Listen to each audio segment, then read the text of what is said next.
ప్రభుత్వానికి రేఖాగణిత ప్రకారము అదేంటంటే 2 × 2 4, 4 × 2 8, 8 × 2 16, 16 × 2 32, 32 × 2 64 ఈ రీతిలో పెరుగుద్ది. కొన్ని కారణాల వల్ల even it goes in exponential form. Exponential అంటే 2 to the power of 1, 2 to the power of 2, 2 to the power of 3, 2 to the power of 4, 5 అది ఆ విధంగా పెరుగుతున్నట్టు, అంటే ఎక్స్ట్రాడినరీగా గ్రోత్ అవుతుంది. సో అది ఆ మార్పు అది పెరగడమైనా తగ్గటమైనా కానీ ఇదే రీతిలో జరుగుతుంది. That means it goes as per the రేఖాగణిత ప్రకారం జియోమెట్రిక్ ప్రపోర్షన్ వెళ్తుంది, లేకపోతే సమ్టైమ్స్ ఎక్స్పోనెన్షియల్గా వెళ్తుంది. సో మీరు 75 సంవత్సరాల్లో మీరు ఇంత జనాభా మనది హిందువులు తక్కువైతే వచ్చే 25 ఏళ్లలో దానికంటే 2 ఇంతలు తక్కువ అవుతుంది.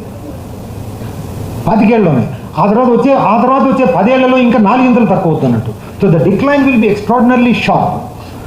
సో కాబట్టి నా అంచనా ప్రకారం ఇదే పరిస్థితి కొనసాగితే 2040కి భారతదేశంలో హిందూ అనేవాడు ప్రధానమంత్రి కాలేడు. చాలా రాష్ట్రాల్లో ముఖ్యమంత్రి కాలేడు 2040. ఒకవేళ ఏదో అటు ఇటు చేసుకొని కూటములని అవన్నీ చేసుకొని అయినా కానీ 2050 తర్వాత అసాధ్యం. 2100కి భారతదేశము క్రిస్టో ఇస్లామిక్ కంట్రీగా అవుతుంది. అంటే ఒకప్పుడు లెబనాన్ ఉండేది మిడిల్ ఈస్ట్లో. Now Lebanon has become Muslim majority. Earlier there were 50-50.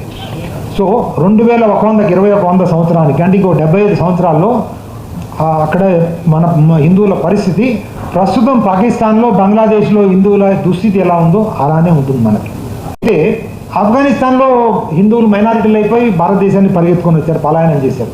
పాకిస్తాన్లో తంతే భారతదేశం వచ్చారు, బంగ్లాదేశ్లో తంతే భారతదేశం వచ్చారు.